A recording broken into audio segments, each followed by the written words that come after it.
What's up, everyone? Today we're going to be doing something very special. I know we have a lot of things going, but today's a special day. Today is my stepdad's birthday, and between my grandfathers and my stepdad, my stepdad helped me a lot when I was growing up in college working on my Toyota Supras. I owe him a lot for my knowledge, just like I owe my grandfathers a lot about all the knowledge I've gained for vehicles. And until I hit college, that's how I learned. And now my stepdad had always had this one car that had just sat here. I never seen it move. And when we finally pulled it out of here, and you see the footage, that was 2 years ago. We relocated it to his brand new garage. But he is, in my mind, the absolute expert on first generation Camaros. He's had so many of them over the years. This is just a standard 67 Camaro hood, and it's nothing special other than it's a 67 Camaro hood. But he has countless parts, crankshafts. He's gone through so many different iterations. He was the hot rodder, the hot rodder that we all aspired to be back when it was the OG time period for it. He is and incredible knowledge for old muscle cars. But he has an original, well, the engine's not in it anymore, but that's located somewhere else. But he has a 454 original SSRS Camaro. Numbers, matching, excluding the engine, which is somewhere else. But we're going to go take a look at that. We're doing a fact-finding mission today because I would like to see him back out on the road with it. The last time it was on the road was in 1985. At least that was the last time it was registered on the road. And that thing you can see the pictures right here. This thing was a monster. It was restored in 1975. He's had it since 1971, 72. And he had a couple options when he was looking at this Camaro. He almost bought a 71 Cuda at the time. Yellow. This car was also yellow originally. But he chose to go with the Camaro. And I don't care what anyone says. The Camaro is by far one of the most iconic muscle cars. Don't get me wrong. The Cuda is right there as one of my absolute favorite cars. But let's go ahead and take a walk in there and we'll take a look at this thing.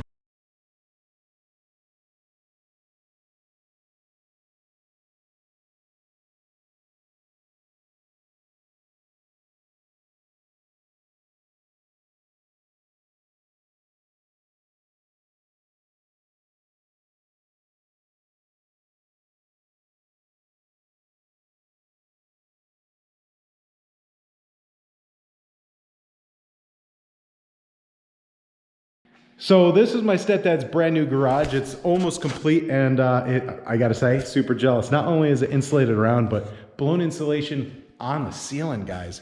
Heck yeah. But this is his, I guess you could say, treasure. He's got a 01 Corvette sitting there, which won a trophy back a few years ago. I don't know where the trophy went. But this thing right here is a true example of what a father does when it's time for the toys to go away. When the kids come to play, the toys go away. And like I said, this has been sitting since 1985. It was restored in 1975. It was a really, pretty rough shape. But that's what embodies, in my mind, hot rodders back in the day. This right here has a 1970 454 big block in it. High compression. It used to have a supercharger on it, but when family comes, you make sacrifices. And I really, really, really want to be able to repay him and put this thing back on the road. My stepbrother's going to be coming down and working on this with me so that it can see, the highway again. It does have some issues. The last time it was, tried to be run was 10 years ago. There's something wrong with the distributor, and there may be something wrong with either the cam, a lifter, or, maybe a bent push rod. We have to actually figure that out. It won't run right, and, this is an engine we don't want to hurt. The ultimate goal for him is not to make this thing an absolute screamer. He wants to be able to drive it on the road and enjoy it. And unfortunately, when we're we don't know what kind of cars are going to be worth things. I had a Toyota Supra that was worth a ton of money that I sold. And, the Supra that I have now, when I bought it, was worth $1,800. I pulled the engine out, we put a different engine in, and eventually I decided to do a 1UZ swap. And now those cars are worth tons of money. This is the same situation. This is, unfortunately, an original RS. You can actually see an SSRS hood. I don't know if you can see it really well. You can see the fiberglass to cover up the holes that were there. I don't know if you can really see it very well, but yeah, you can see the line right there. Unfortunately, this is a gem that is hard to replace, and he wants to make this a driver again. So that's what our goal will be. If this engine's hurt, we'll pull it out and we may go with a different engine. But like I said, today's a fact-finding mission. Also, if we go into the interior, the worst part is, like I said, this was restored in 75 and unfortunately parked in 85. So 10 years. And then for over 30 years, it sat in that garage. And unfortunately, it perfectly embodies why you need to invest in an O2 ionizer thing so that you can clean out the smell.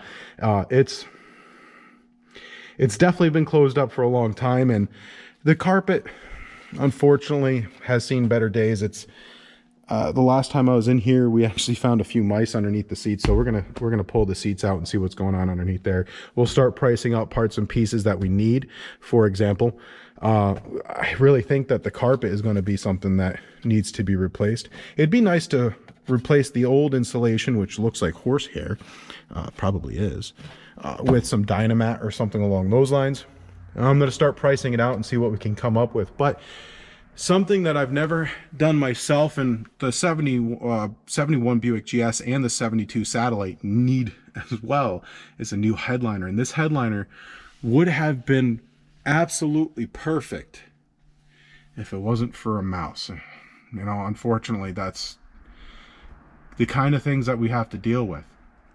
But I was hoping to buy myself an SSRS Camaro, which I'm actually fairly confident was a clone.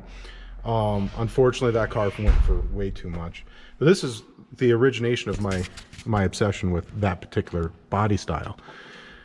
Other than that, yeah, I think we just kind of have to start cleaning out the inside of it, and looking at the carpet now, definitely pricing out replacement for that.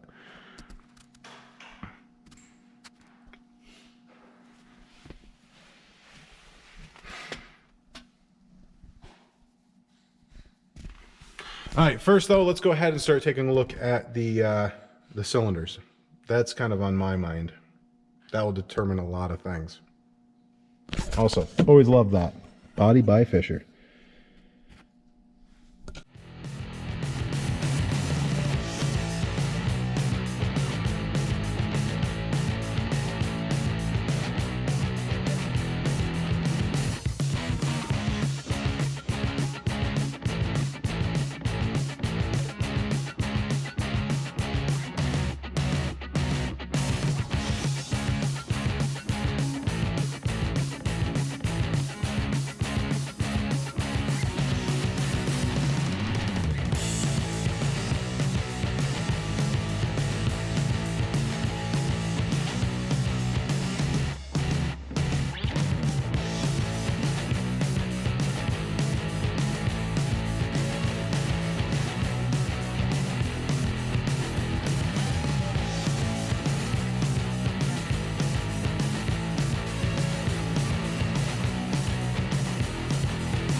So the last thing I'm going to be doing today, I just threw it in there now, is that O2 machine, just to, we got to clean that out real quick too, but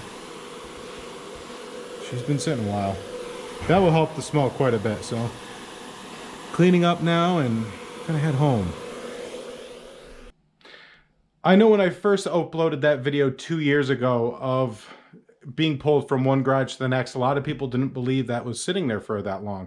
And quite honestly, for being a 70s restoration, I am incredibly impressed that the paint has held up as well as it is. So the goal really comes down to just getting it back on the road for my stepdad to enjoy it. Unfortunately, when I was down at the Cadillac putting my Borescope inside the cylinders, they looked great. I saw no rust on the cylinder walls. I didn't see anything that was worrisome. Unfortunately, this being an original 454 from 1970, which in my mind is one of the coolest eras of the 454, the fact that it has severe or incredible mods for, serious horsepower. It had a supercharger on it. And of course, that means that the rings were gapped for that. Everything was built specifically for horsepower. And I would really hate myself from hurting it. So one of the very first things I did today was run the Borescope inside the cylinders. And when I hit number 3, that was enough for me. I'll put the footage up on here. And obviously, a lot of people didn't think that car had sat as long as it did. That's, 30 plus years. The last time I was on the road was 85. And cylinder number 3 definitely isn't really that bad. Just my concern, it being a performance engine, they're a lot more touchy. So my concern is catastrophic failure. Now, I have a very sour taste in my mouth when it comes to just sending engines that haven't run in a long time. And I'll show you a couple of pictures from when I first got my 81 Dodge Ram. And that 318 hadn't run for 15 years, so half as long as the 454. And sure, I got it running, and I did the Marvel Mystery Oil in the cylinders so that you could soak over a week. Actually let it soak for 2 weeks, and then I got the Marvel Mystery Oil out, and it ran great. I had an issue with the carburetor, swapped out the carburetor. That's actually the carburetor we eventually rebuilt, was that thermoquad. But the car ran fantastic for about 500 miles. I changed the oil. I did everything you were supposed to do for a resurrection. This was 5 years ago. And I was driving up a alternate Route 7, and the engine gave out. Chunks of it down in the bottom of it. Just bearings. Not like a whole crank or connection rod or something like that. But irregardless, I'm very hesitant to just do let's put oil in there and just run it. Sure, some people get really lucky. Heck, some people don't even bother letting them soak for a week. They just get them running and drive them, and they hold up. I just haven't had that kind of luck. So my goal right now is to make sure we don't hurt that the 454. So I talked to my stepdad, and he's deciding what he wants to do as far as moving forward.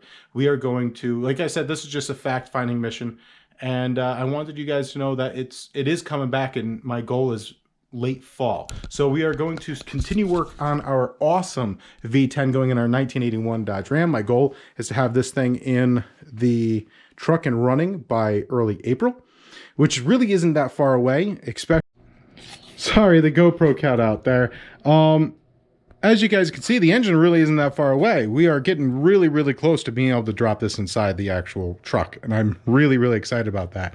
Rich is working really hard on getting the wiring harness built so that we have a custom-built wiring harness for this exact application. So we'll have the wiring harness integrated to the 81 Dodge Ram's chassis harness. It's going to be fantastic. It's not going to need too much in the way of integration, but this way we have a clean, almost manufacturer look to it, which, of course, this is not going to look like a manufactured engine from 81. I understand that, but I think it would be cool to just have a nice, clean setup. So anyways, as you can see, the engine's pretty much on the final stretch. We have a brand new water pump. One big thing I did with the water pump was, as you can see, we have the old one here. This is a plastic one.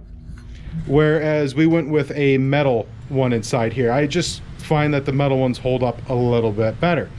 Other than that, we have the new oil pressure sensor. The crankshaft position sensor should be here this week. Our spark plugs should be here this week. I still need to order headers for it. And that's pretty much it. We'll be able to have this all ready to go. And an update on the 47RE transmission. Of course, this being a four-wheel drive, it shares the same bell housing as the Cummins, so these are very, very expensive if you buy rebuilt ones or new ones or whatever. So we really need to just convert this one over to a two-wheel drive. So last week I ordered our new tail shaft, output shaft rather, as well as the overdrive enclosure, so we'd be able to convert this over to two-wheel drive. We still need to find out exactly what speed sensor we're going to need for this truck, or something close enough. And I've decided that because all this stuff is going to be electronic, until we can find a nice dashboard that will work with everything, what we'll do is we'll use my Blue Driver and my readout for speedometer, tachometer. It'll cover everything, so we'll be able to just use the phone to determine what the speed and, you know, oil pressure, fuel, everything. We can cover everything with it.